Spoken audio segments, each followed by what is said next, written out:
ಇಲ್ಲಿ ನಮ್ಮಮ್ಮಂದು 14ನೇ ದಿವಸದ ತಯಾರಿ ನಡೆಯುತ್ತಾ ಇದೆ.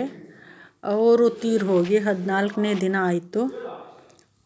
ಅವರು 10ನೇ ಜನವರಿ 2024ಕ್ಕೆ ತೀರಿ ಹೋಗಿದ್ದರು.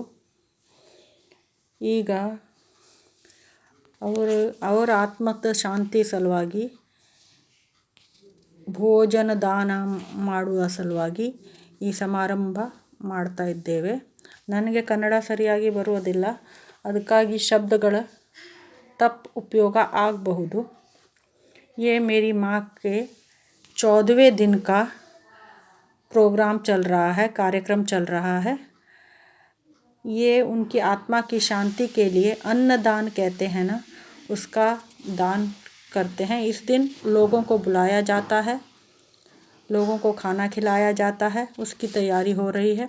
इस दिन सारे रिश्तेदार, जो भी कोई गरीब होते हैं, उनको जो कामगार होते हैं वो लोग सब आकर खाना खाते हैं. तो उसी के लिए तैयारी चल रही है. एक टाइम था जब मेरी माँ मेरे साथ बात करती थी. आज एक समय है जब मेरी माँ मुझसे बहुत दूर है. आज सिर्फ हम कार्यक्रम को देख सकते हैं, पर माँ को अनुभव नहीं कर सकते. दुख होता है, बहुत ज़्यादा दुख होता है, क्योंकि वो सारा दिन मेरे से बात करती रहती थी, मेरे साथ किचन में रहती थी. आखिरी दिनों में वो मुझे कहती थी कि तू कुर्सी में बिठा और मुझे ले चल किचन, मैं अकेला महसूस करती हूँ.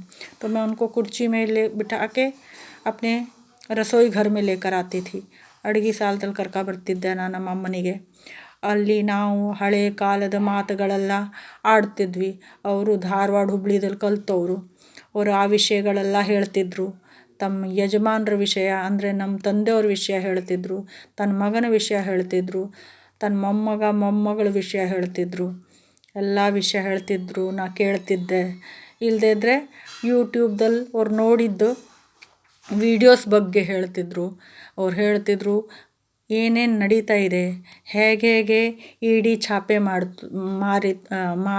ಮಾಡ್ತಾ ಇದೆ, ಮತ್ತು ಆ ಇಡಿದು ಹಣ ಲೆಕ್ಕ ಮಾಡುವ ಮಷೀನು ಲೆಕ್ಕ ಮಾಡ್ತಾ ಹಾಳಾಗೋಯ್ತು, ಇದ್ರ ಬಗ್ಗೆ ಹೇಳ್ತಿದ್ರು. ನಮ್ಮ ದೇಶದಲ್ಲಿ ಭಾಳ ಹಣ ಸಿಕ್ಕದೆ ತಂಗಿ ಅಂತ ಹೇಳ್ತಿದ್ರು. बताते थे बहुत सारे समाचार जो उन्होंने देखे होते थे. जो मुझे समाचार मैंने यूट्यूब में नहीं देखा होता था, उन सब का डिटेल्स वो सुनाते थे. क्योंकि मुझे खाना बनाना होता था, ट्यूशन पढ़ाना होता था. जब मैं फ्री होती थी तो उनकी बातें सुनती थी. उनको भी खुश रखना होता था, इसलिए वो जो कुछ कहती थी मैं उन सब कहानियों को सुनती थी. मुझे भी मज़ा आता था. वो अपने पुराने ज़माने की कहानियाँ सुनाया करती थी.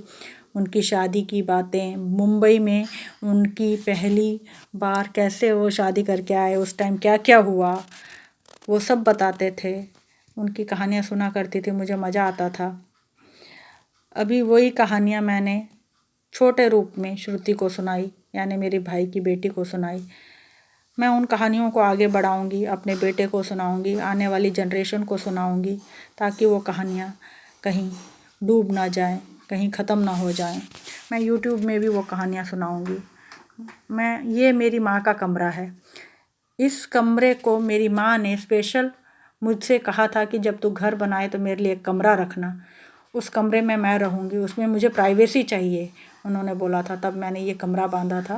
अब मैंने 3 कमरे में उनको चॉइस करने के लिए दिया, आपको जो कमरा चाहिए वो आप ले लें.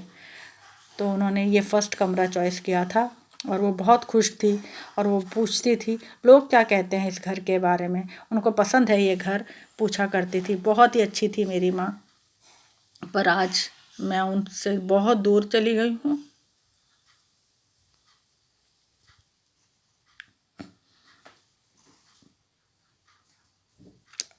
वो मेरे पास शायद कभी नहीं आएंगी.